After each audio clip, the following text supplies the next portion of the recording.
Hello. Thank you for joining us today in our study of Second Kings. Today we're in Second Kings chapter 13. And we're going to read about here in this chapter the death of Elisha. But we're also going to deal with several more generations of the kings of Israel and Judah.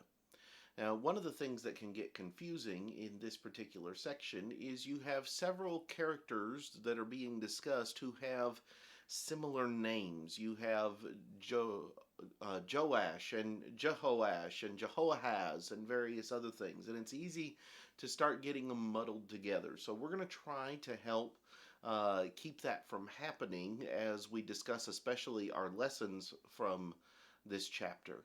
But be aware of that as we go through and read. I know that sometimes those things can tend to run together in our understanding as we examine them. But let's see what happens here in 2 Kings chapter 13. Beginning in verse 1, we find these words. In the 23rd year of Joash, the son of Ahaziah, king of Judah, Jehoahaz, the son of Jehu, became king over Israel in Samaria, and reigned 17 years. And he did evil in the sight of the Lord, and followed the sins of Jeroboam, the son of Nebat, who had made Israel sin. He did not depart from them. Then the anger of the Lord was aroused against Israel, and he delivered them into the hands of Hazael, king of Syria, and into the hand of Ben-Hadad, the son of Hazael, all their days. So Jehoahaz pleaded with the Lord, and the Lord listened to him. For he saw the oppression of Israel, because the king of Syria oppressed them. Then the Lord gave Israel a deliverer, so that they escaped from under the hand of the Syrians. And the children of Israel dwelt in their tents as before. Nevertheless, they did not depart from the sins of the house of Jeroboam, who had made Israel sin, but walked in them. And the wooden image also remained in Samaria. For he left of the army of Jehoahaz only 50 horsemen, 10 chariots, and 10,000 foot soldiers. For the king of Syria had destroyed them and made them like the dust at threshing.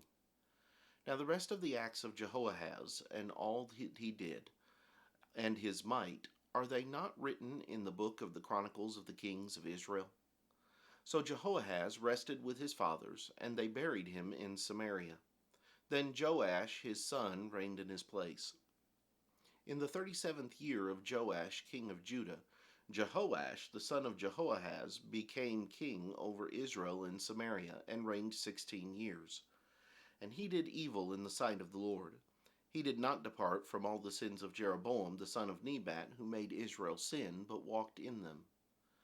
Now the rest of the acts of Joash, all that he did, and his might with which he fought against Amaziah king of Judah, are they not written in the book of the Chronicles of the Kings of Israel? So Joash rested with his fathers.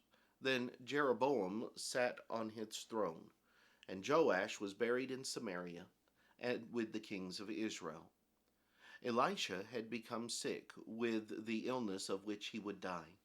Then Joash, the king of Israel, came down to him, and wept over his face, and said, O my father, the chariots of Israel and their horsemen. And Elisha said to him, Take a bow and some arrows. So he took himself a bow and some arrows. Then he said to the king of Israel, Put your hand on the bow. So he put his hand on it. And Elisha put his hands on the king's hands, and he said, Open the east window. And he opened it. Then Elisha said, Shoot. And he shot. And he said, The arrow of the Lord's deliverance, and the arrow of deliverance from Syria. For you must strike the Syrians at Aphek until you have destroyed them. Then he said, Take the arrows. So he took them. And he said to the king of Israel, Strike the ground. So he struck 3 times and stopped. And the man of God was angry with him, and said, You should have struck 5 or 6 times. Then you would have struck Syria till you had destroyed it. But now you will strike Syria only 3 times. Then Elisha died, and they buried him. And the raiding bands from Moab invaded the land in the spring of the year.